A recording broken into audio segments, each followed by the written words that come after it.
Good afternoon, everyone, or for those of you in the West, good morning. My name is Jenny Dodd, and thanks, Joe Fuller, for the lovely comment in chat. That's such a nice way to start. So I'm Jenny Dodd, I'm the CEO of TAFE Directors Australia, and I'd like to welcome you today to our first TAFE talks for 2023. I'd like to begin by acknowledging that we are all meeting on the lands of the traditional custodians. I'm coming to you from Ngunnawal land, and I pay my respects to elders past and present. Today, we're very pleased to welcome as our first guest speaker of the year, a man who has turned out to be Mr. Popularity. We've got a significant number of registrations to today's event. Indeed, we have over 500 registrations for this event today, which is very, very significant. So I'd like to welcome Professor Peter Dawkins, who's the Interim Director of Jobs and Skills Australia. The way we're going to structure today's event is we're operating as a Q&A and a question and answer with Peter. I'm going to be joined in that by Grant Drahir, who's the Chief Executive Officer of TAFE in Tasmania, and Grant is a board member of TAFE Directors Australia. We also have a number of our other TAFE board members online today, and in particular, I'd like to acknowledge Mary Ferrone, who's the chair of TDA, and Mary has been active in today's preparation, but has been struck by COVID. So will be present with us, but not a speaking member of our team this afternoon. The way we're structuring is we've got some questions for Peter that Grant and I'll lead, and then we encourage you, the audience, to ask your questions in the Q&A. Q&A is better than in the chat, if you would. That helps us manage those questions easier through the Q&A. So if you would put your questions into the Q&A, that would be fantastic. So let me firstly introduce Jobs and Skills Australia, and then we'll introduce Peter. On the 1st of December 2022, Brendan O'Connor, the Minister for Skills and Training, announced the appointment of Professor Dawkins as the Interim Director of Jobs and Skills Australia. The Australian Government established Jobs and Skills Australia to provide expert advice to government on Australia's skills, labour market, and most importantly, I think the most important work here is workforce needs and priorities going forward. Jobs and Skills Australia, or referred to as JSA, will take an economy-wide approach and engage with stakeholders to support deep analysis of Australia's education and training system and the workforce challenges that poses. There's been so much debate at the moment around so many areas of our economy, from aged care to tech to hospitality, right through to the trades. There is enormous demand for skilled people to fill important workforce challenges. The initial priorities for Workforce Australia, Jobs and Skills Australia will be the Clean Energy Workforce Capacity Study, as well as a piece of work around adult literacy, numeracy, and digital skills. And we'll come to that as we talk to Peter during this 1 hour session. What's important about today's session is it's very early in the day in the piece. There's a discussion paper out that has been put out by the department, and that discussion paper is there to really feed into what should be the full remit of Jobs and Skills Australia going forward. We've also, as those of you in the sector know, we've got the new Jobs and Skills Councils, and we will, during today's discussion, have a little bit of an exchange with Peter about where they fit in as well. So we're going to structure our time today, and Grant is going to lead off some of the questions, and then I'll pick up, and then we'll go to Q&A. But firstly, let me introduce Professor Peter Dawkins. Peter was a former Vice Chancellor and President of a dual sector, and that was Victoria University, and an Emeritus Professor of Economics with Victoria University's Mitchell Institute for Education and Health Policy. He's got over 40 years of experience in economics and labour market research, and that's really important, I think, in the context of this role.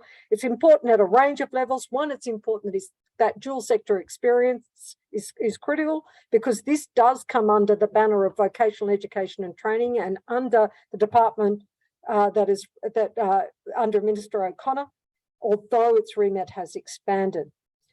Professor Dawkins holds multiple qualifications, including a PhD in economics and labour market development, and has in-depth knowledge and experience in labour market analysis. And both the higher education and vocational education and training systems have been part of his remit.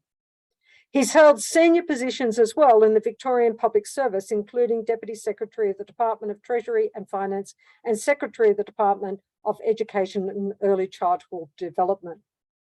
In 2017, Professor Peter Dawkins received an Officer of the Order of Australia as part of the Queen's Birthday Honours for distinguished services to tertiary education as an administrator and academic, particularly in the field of applied economics and social research, to professional organisations and to public administration. We're delighted to welcome Peter and thank him for being one of his first speaking opportunities. I'm now going to hand to my colleague Grant Drahir. Grant is the CEO of TAFE. Grant, as I mentioned, is a TDA board member, and Grant worked closely with Peter when Grant had responsibility for the TAFE division of Victoria University. So it's appropriate for Grant to head us off. Over to you, Grant. Thank you, Mary and Peter. It's fantastic to see you again in your new role. Before we start, can I just acknowledge the Palawa people of Lutruwita, Tasmania, as the traditional owners of the land where I am based. Peter, your bio is a little incomplete. I'm a bit disappointed Jenny didn't mention that you bowled leg spin for Loughborough University before and that you predicted the Western Bulldogs AFL Grand Final in 2016 in about round 2 or 3, I think. So some pretty big achievements that perhaps should have been there. But on a serious note, you've been given a really important role with the new government's initiative around Jobs and Skills Australia. And it would be good for our participants today if you could give us a little bit of a snapshot of what Jobs and Skills Australia is about and what the purpose of it is. Yeah, well, look, thanks very much, Grant, and great to see you again. And thanks also, Jenny, for your very warm welcome. And yes, if my forecasting of labour markets is as accurate as my forecasting of the Bulldogs winning the flag in 2016, we'll do quite well.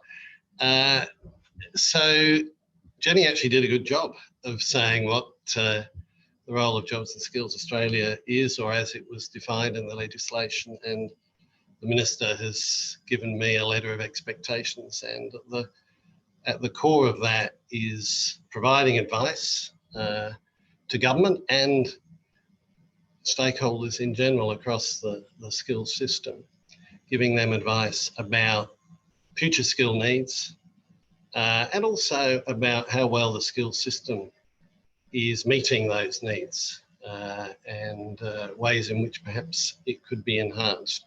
So that's at the core of our remit. And of course, we followed on from the National Skills Commission, and perhaps a good way of trying to characterise our role is to say what more we're going to be doing than the National Skills Commission was doing, because the National Skills Commission did very good work and has terrific people in it that I've inherited into Jobs and Skills Australia. So I'm very lucky that we've got a fantastic base to work from. And 2 of my leadership I know are on this webinar, 2 of the leadership team who are going to be very involved in work relevant to the TAFE sector, Damien Oliver, who many of you will know, and Angela Hope. And I did think at some point during the seminar I might throw to them to say something, but I've discovered that's not going to be possible because they're not on the panel. So they can perhaps put some words in chat to tell you where what I tell you is wrong or where you need more information. But in addition to the work the National Skills Commission was doing, which was great analysis of skills needs, the development of the Australian Skills Classification, for example, I'd say 2 or 3 things that are sort of probably big and new.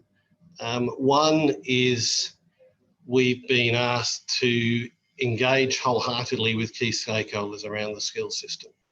And we're better placed to start than with the TAFE system because, you know, that's so central to the skills system. And our Minister, of course, that I report to directly as Director of Jobs and Skills Australia, is the Minister for the VET system, the Minister for Skills and the Minister for VET, and you know, the TAFE system is in many ways at the core of the skills system, and engaging with your sector as we develop our analysis and our recommendations is a key thing I've been asked to do. So great to be doing that with you. And we're going to have a consultative forum of key players from business, from unions, from the TAFE sector.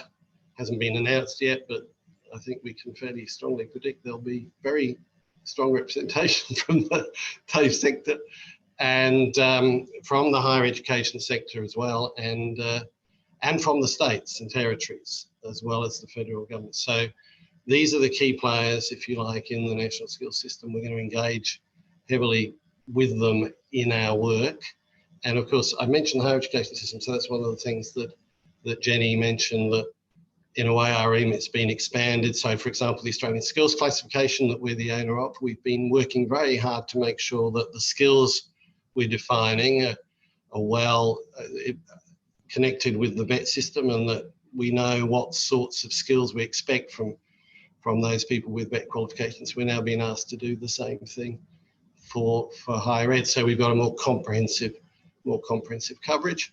And I think the other thing to say is that we've been asked to do some major big new studies over and above the sorts of things perhaps the National Skills Commission was doing. And Jenny, I think, mentioned two of those, one about the clean energy sector, which we'll perhaps talk more about in a minute, and one about adult foundation skills. So that hopefully gives you a flavour of the expanded role, and it's one that the Prime Minister himself, it was his idea actually, the Jobs and Skills Australia, and he's the big champion of it, and he wants us to help him to achieve, you know, a world-class skills system for Australia. Thanks, Peter, and that's a great outline. It's really refreshing for us as training providers and TAFEs of what we're interested in this session, to be seen as part of the solution and part of the consultation. It's, I think, a really important paradigm shift that, you know, we're really pleased to see. Certainly from Tassie's perspective, we're very keen on the clean energy industries. We've got a lot of things happening down there as we have around the country. One of the other key topics that I think is challenging a lot of TAFE institutes, and certainly challenging us in Tasmania, around low literacy and numeracy skills and you know, specifically foundation skills. We'll certainly be focusing on a formal foundations approach in Tasmania, but I'm interested in what Jobs and Skills Australia will be doing in the area of foundation skills. Yeah, absolutely. So I'm really interested to hear what you're doing down there in Tasmania on foundation skills, and Angela Hope, who will be overseeing this project, I'm sure we'll follow up actually, Grant, with you and find out more about what's going on in Tasmania in foundation skills, because, you know, as part of our engagement strategy. So we've been asked by the government to take responsibility for the next big survey of foundation skills in Australia. So you'll remember there was one back in, I think it was 2011-12, which was part of an international program of foundation skills surveys around the OECD. And just to give you an example of one of the findings in that, about 3 million adults were found to be lacking the foundation skills required to be an effective sort of participant in training and in secure work. And so, you know, that was a big number, and I guess we'll be interested to see what the number is this time. And I know it's something the Minister is himself keenly interested in. So when he asked me to take on this role, the two big studies that he really emphasised were this one and then the clean energy study. And he's very keen to find out ways in which we can enhance foundation skills in Australia. So we're going to very much engage in this whole area. The big survey itself doesn't happen till 2024. So, and it's one that previously the last one was done by the ABS, but we've been asked to do this one. And I think one of the advantages of us doing it is that we can work with you and other parts of the skills system to make sure we get this right and that it produces results that will help people to improve foundation skills. Along the way, you know, we'll be producing discussion papers and so on, and doing a lot of consulting about how this survey should be conducted, and trying to pull out as much information that currently exists about the issues and problems along the way, and having a dialogue with the stakeholders about it. So that gives you a flavour of what we're doing. It's a big study, big project, very important issue, and Angela will be out and about discussing it with people around your sector, and probably a discussion paper, I suspect, coming out to get some feedback on too. Thanks, Pete. I'm sure I won't bore you with my version of it. People here, I'm sure there are a lot of people on this webinar who'll be very keen to talk to you about foundation skills and the challenges it provides at the coalface for us who are running, you know, TAFEs and RTOs. Absolutely. That's it from me, Peter. I'm going to hand back now to Jenny Dodd, who's going to ask the next couple of questions. Over to you, Jenny. Thanks, Grant. Thanks, Grant, and thanks very much, Peter. And of course, there's quite a lot of work already underway, as you'd be well aware, Peter, in the foundation skills area with the department leading an advisory group, and I've been fortunate to be part of that. And it's fascinating as someone who has been in the sector for a long time, but perhaps not as close to that particular, really intimately close to that particular part of what we do, to hear how much has gone before and how we capture what we've learnt and how we move that forward. So this is a really fundamental piece of work, I think, around foundation skills that I think we're all looking forward to being able to hear from colleagues and hear from those who are really impacted. And then for us in TAFE, how do we then work through and make sure that what we're doing as part of that whole puzzle really makes a difference. So we look forward to certainly being involved in that.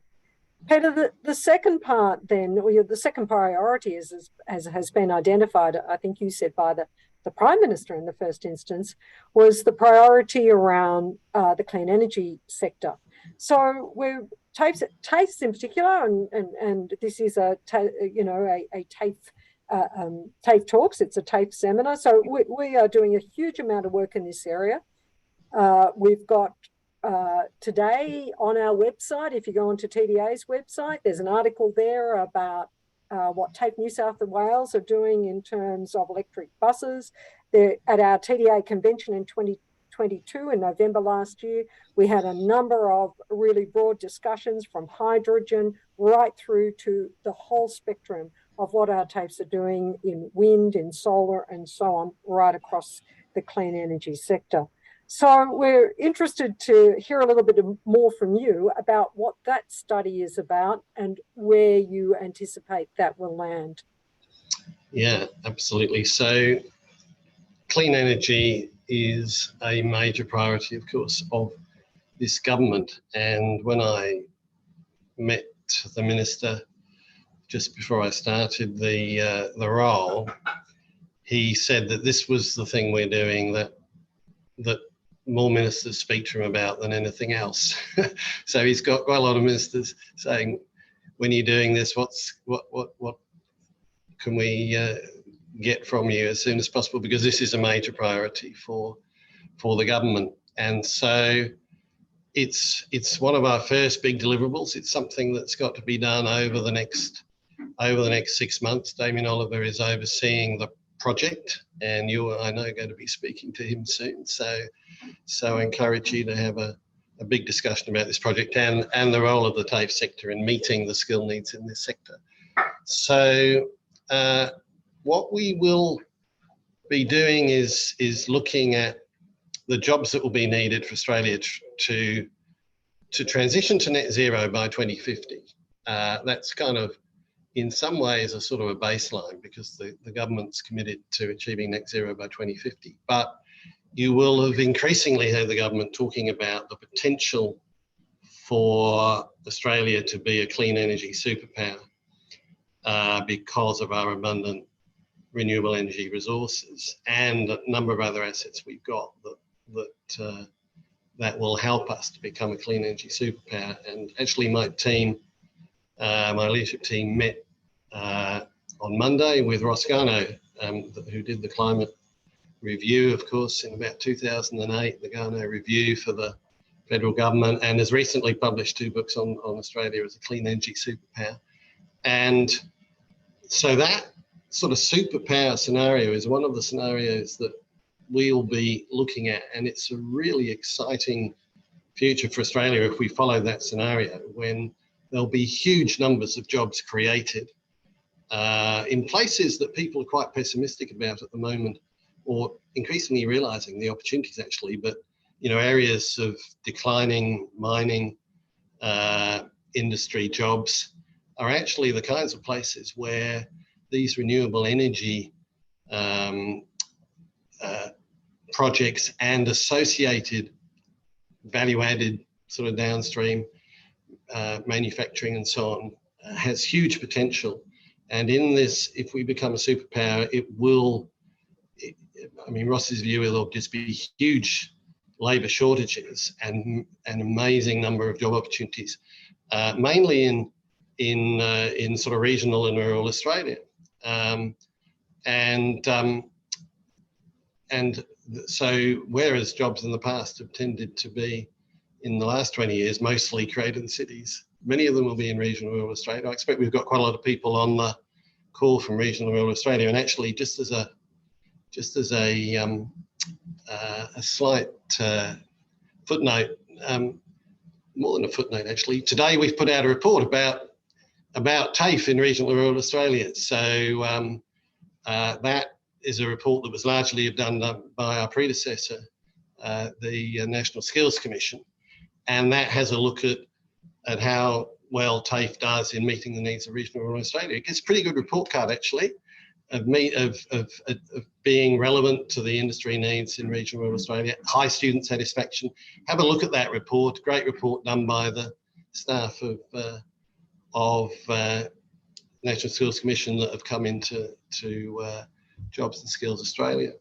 But if we get this renewable energy superpower thing going, regional Australia is going to have big job opportunities in the future, huge skill requirements, and our job is to define those skill requirements. Now, we don't know precisely what the future world will hold, so we'll be looking at a number of scenarios and modelling the skill needs under these different scenarios. TAFE will obviously be critical in meeting many of those skill needs. We'll also be looking at the needs from the higher education system, the way in which TAFE and higher ed could work together, what reforms might be needed, what kind of new qualifications might be needed. Very exciting project that's related to both short-term issues around things like the clean energy apprenticeships, through to the long-term issues about the huge workforce that we might need to skill up for this exciting future. So we're putting together a project steering group that I'm sure we'll need TAFE expertise on the project steering group. We'll be releasing a discussion paper fairly soon to share our early thinking on this in the next month or so. And very keen to engage with all of you who are interested in this subject. And I know there are lots of TAFEs around the country. I was doing some research myself recently in this space and looking at what's going on in the Newcastle and Hunter Valley region. I know that TAFE's doing some terrific stuff up there, but I'm sure all around the country you're taking an interest in this, and we want to engage with you on this important project. Thanks, Peter. And I think a couple of things there. One, I love your terminology around superpower. I actually think in the Financial Review this week, Bill Gates actually said something similar about Australia has huge opportunities in this area. He also talked about other things that we're going to focus our next webinar on, but that's exciting. And yes, Damien Oliver has sent us the Rural Regional Remote Report. And if people on this webinar want to access it, if you click into the TDA newsletter on Monday morning, which you can subscribe to. If you're not a subscriber, we'll have a link to it on that, or Damien might like to pop a link up in the chat that people can access it themselves directly. I think it is really interesting to see where the importance of rural and remote in the development of a workforce in this area, and so much is changing and has changed and continues to change. There's a lot we don't know, and I think that's one of the big challenges for Jobs and Skills Australia. So Peter, in the next 6 months, the legislation will be further refined. Jobs and Skills Australia will play a role with so many stakeholders. Importantly, most importantly, is industry and industry's predictions of where they see their workforce needs for the future. You'll be consulting widely on what people expect from Jobs and Skills Australia. Your remit has already expanded to not only include the university sector, but it also has expanded to have some say in migration and the role migration might play in resolution for workforce. It's getting pretty big. What are your expectations from these consultations, and where do you see that heading? Yes, so I think I make the point that there are sort of two types of consultation going on at the moment around Jobs and Skills Australia that I think are highly complementary. One is the department, who have the responsibility to support the Minister in drafting the legislation under which Jobs and Skills Australia will be set up permanently. They're consulting on what that legislation should include and how they should empower Jobs and Skills Australia to achieve its mission. And there's a discussion paper that the department has put out earlier this year and has been seeking feedback on, and you may have already given them some feedback on that, or you may choose to soon. And so that process is being managed by the department, and we're a statutory authority a secondary statutory authority attached to that department. Their task is to draft that legislation.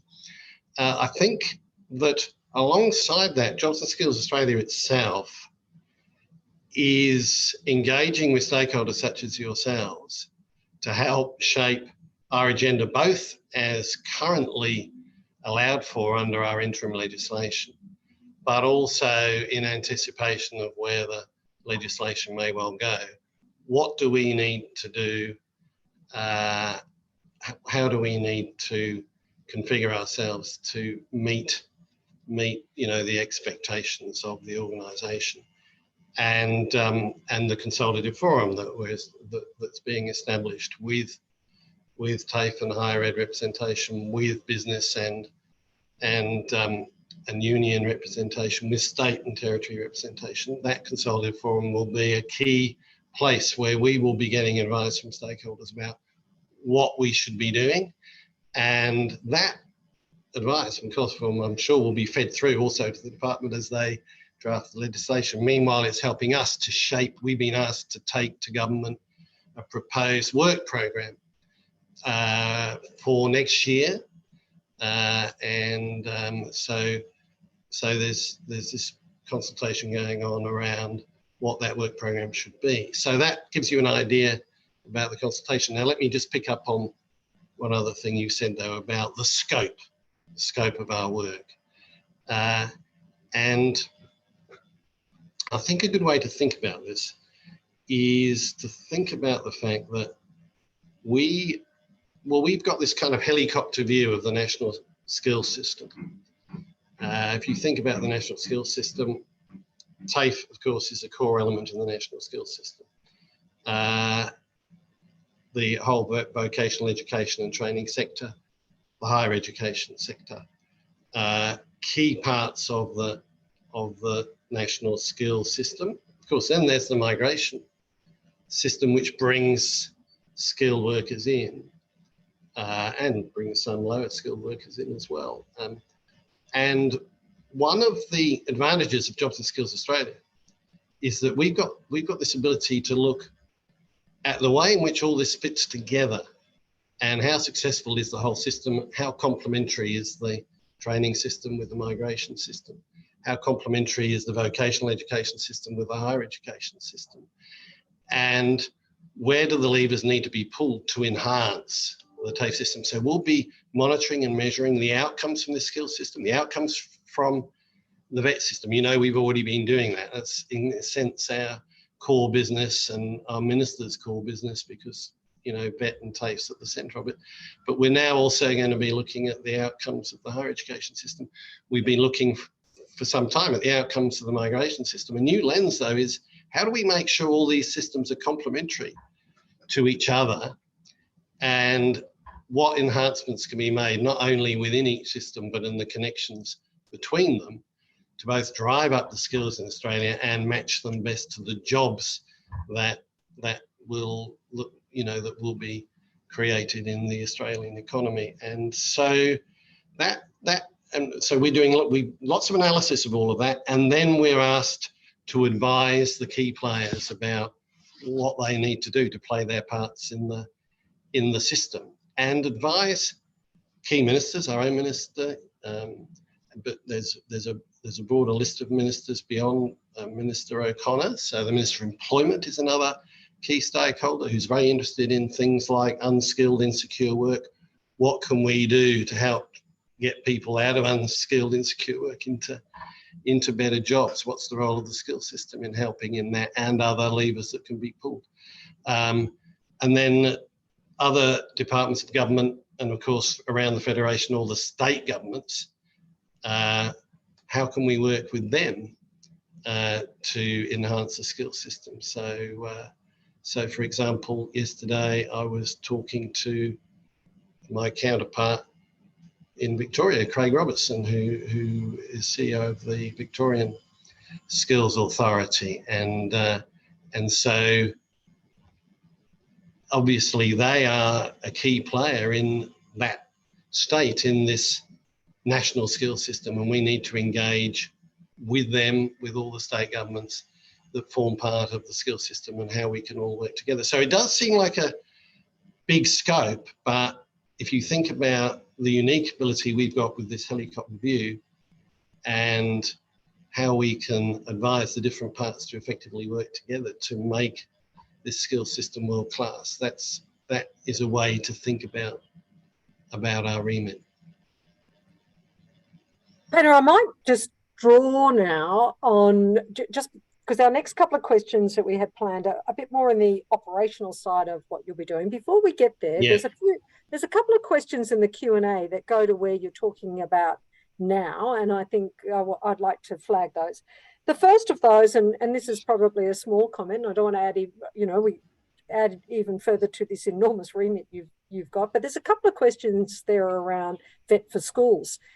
Any comments on how you might see that relationship expanding out in terms of the schools, what's happening in the school sector, in particular in the rollout of vocational education and training? So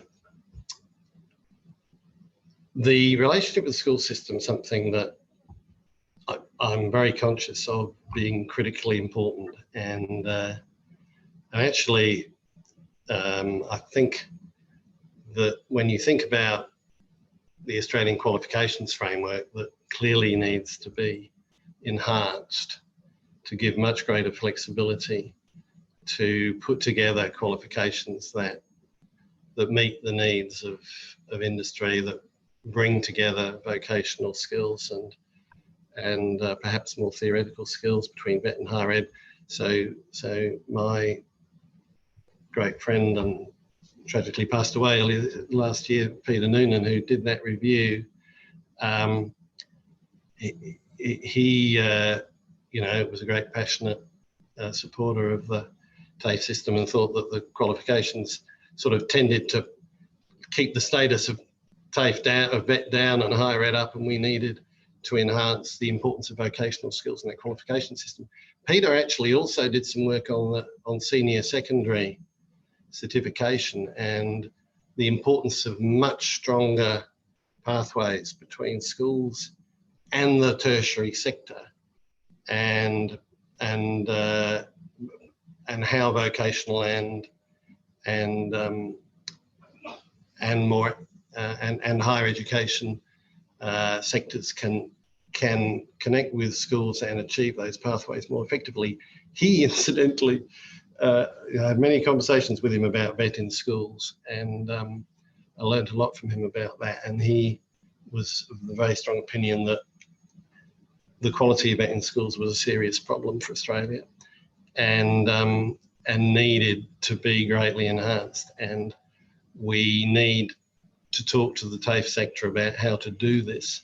So I haven't been specifically asked by the Minister to address that issue, but I am conscious of the importance of it. And did you want to say anything specifically about it yourself?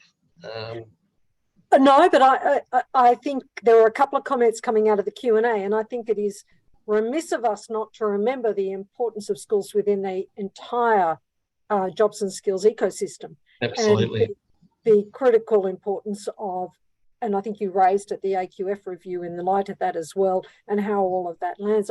It is certainly a big task for Jobs and Skills Australia to do all of this.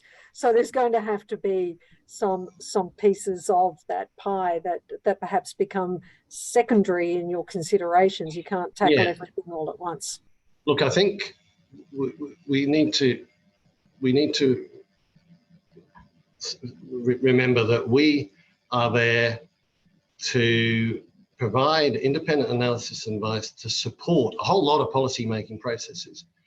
And many of those policy making processes happen within government departments, within the policy functions, and that includes federally in the skills function in DUA. It occurs in states in the vocational education parts of government departments, and things like Jobs and Skills Australia are there to complement what's happening and advise and support a lot of those policy making processes. So a lot of the actual improvement and pulling of levers by ministers comes out of hard work going on in those departments. So we don't do the whole job, we don't make the policy decisions, but we input a lot of analysis and advice into those processes. And that's what enables the scope to be broad, because we don't do the whole job.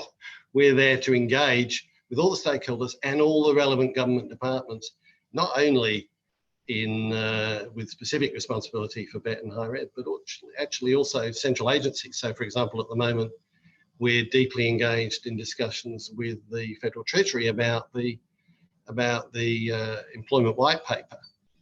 And the employment white paper will undoubtedly have, and it came out of the Jobs and Skills Summit, a very central focus on the importance of skills for Australia. So that means that we, on behalf of the skills system, can take the ideas about how to enhance the skills system into those whole of government processes. So it gives you another idea, but we sort of don't do the whole job. We play our part in a big ecosystem. And I think one of the things for schools will be some of your outputs in terms of informing career advisors about what the economy is requiring, also in terms of decisions schools make about what VET courses that they will offer.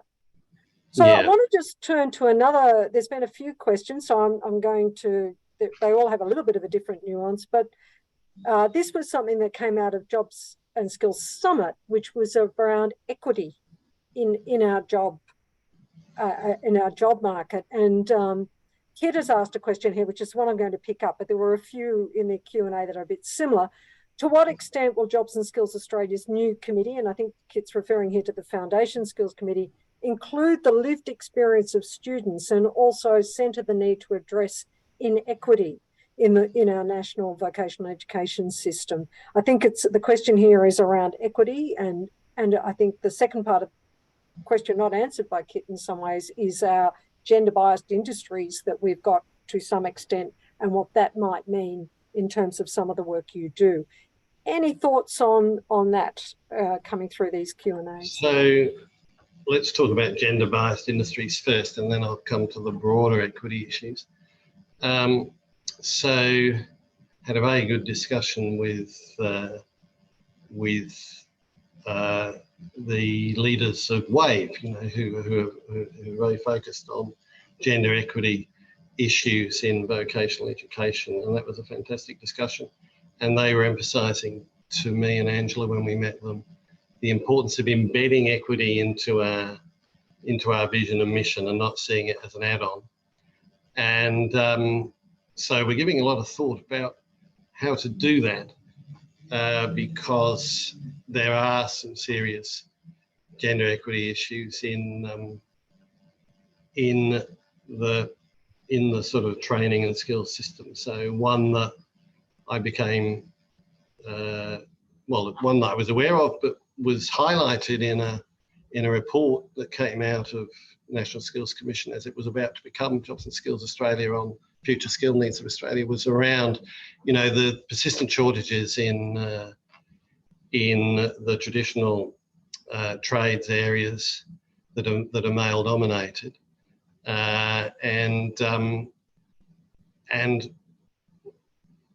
and clearly, there's a gender equity issue there in terms of the lack of representation of women in those trades, in the building trades and so on. And actually that if we can tackle that gender equity issue, that could also help tackle a skill shortage issue. And so the equity and the efficiency of the skill system are intimately linked there. And then of course you've equally got female dominated trades where male participation is very low, which is equally subject to sort of gender equity, prejudices and so forth that need to be addressed. So that's the gender equity side of things, and clearly a very important issue, and we'll be giving a lot of thought to that one. The broader equity question about equity across the whole labour market. There are other kind of groups of the population, of course, that are disadvantaged, and it's in our act and in our remit to examine barriers to the progress of disadvantaged groups and what we can do to support disadvantaged groups. Now, of course, First Nations peoples are a key focus, and National Skills Commission were doing a study on that before I arrived on the scene, and we will be putting out a report on that issue in the not too distant future. I think that the other thing to say, I think I mentioned this earlier on, is that the Minister of Employment is very focused on people in low paid, highly volatile, insecure employment and how we can reduce that in Australia. And there's no doubt that one of a number of answers relates to supporting their development of skills. So yeah, I think this is actually going to be a major focus of ours. Is there any other aspect particularly that you or the questioner I think there's a few questions. We'll try and capture these a little bit later on, but I think if we maybe just turn to one particular industry, that there are a couple of questions here around, which is the aged care industry. And you've got clean energy, that's really important, but most of us who've worked in the sector could have all predicted that we were going to end up with the crisis that we ended up in the aged care industry long before it became a crisis. And of course, it is a gender-biased industry, and it is typified by very low salaries as well. Any comments? It's also an industry we've got a zillion players floating around with all sorts of interventions happening to try and address that. Perhaps Jobs and Skills Australia has some role there to coordinate some of the things that might be happening to ensure that we're not putting in place measures that might be counterproductive to actually attracting a workforce to the aged care industry, which we might write to you about after this, that we're seeing a little bit coming through ourselves in the role of an enrolled nurse in the aged care industry. Any comments on the aged care industry more broadly and what the role of Jobs and Skills Australia might be there? Yes, absolutely. So, of course, aged care is one of the care industries, and there's disability, there's early childhood and so on.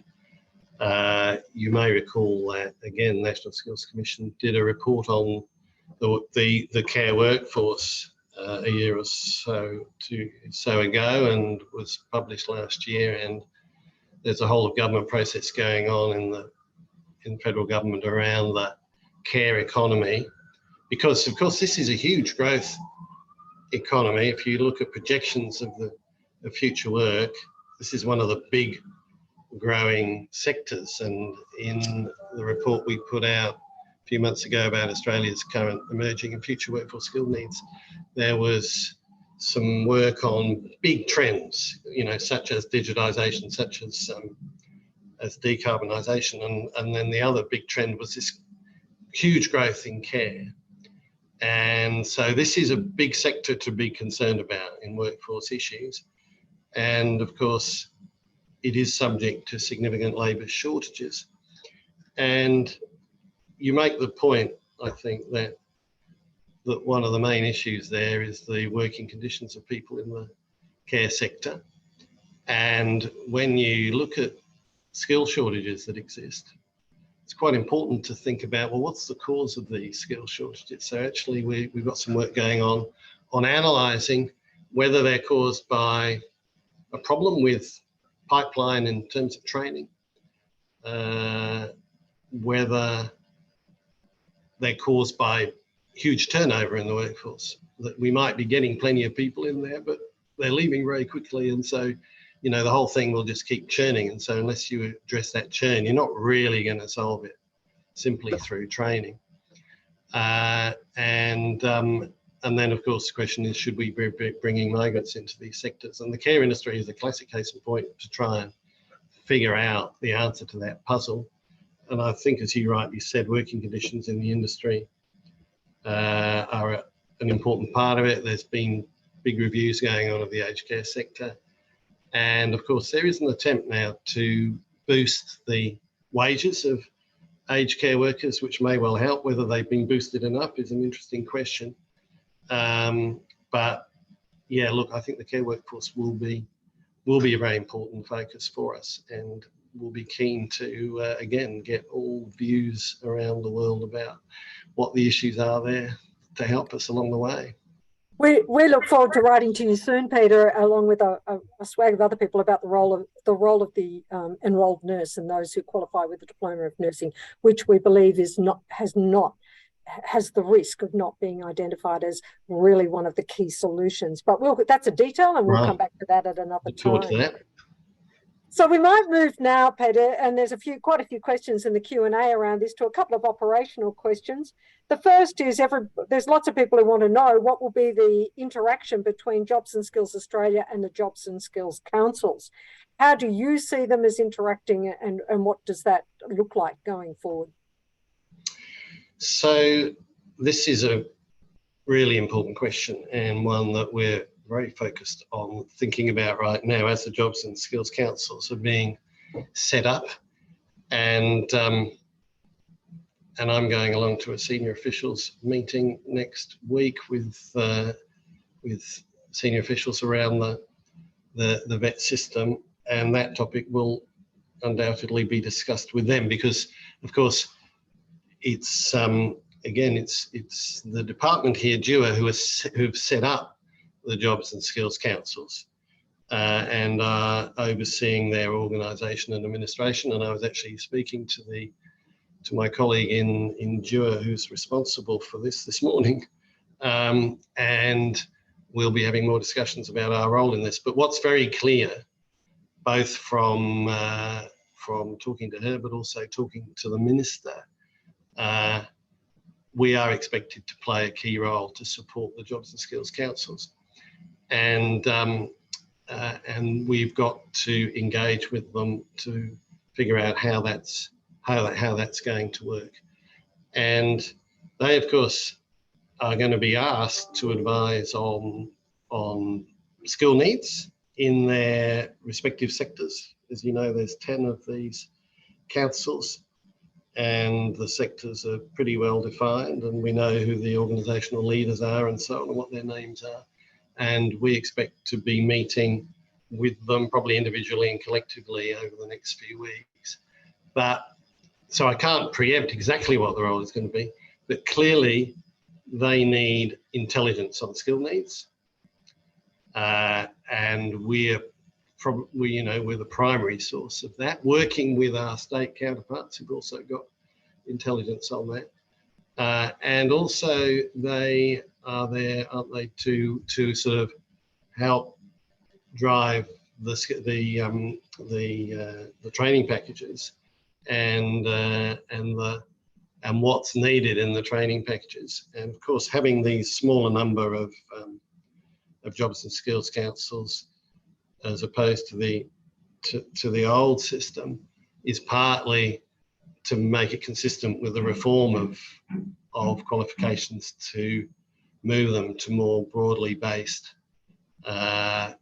definition of the skill needs. And we of course have got the skills classification, which includes the broad generic skills as well as the technical skills, and which is another important part of the discussion with them about their skill needs, defining the skill needs, figuring out how to meet those skill needs, and of course we monitor the success that students have had from the existing qualifications, and where there are problems that will also feed into them. So I think we are expected to be a key advisor of the Jobs and Skills Councils, and I suspect to review what's coming out of them, and to try and help make sure that the whole thing works. But watch this space.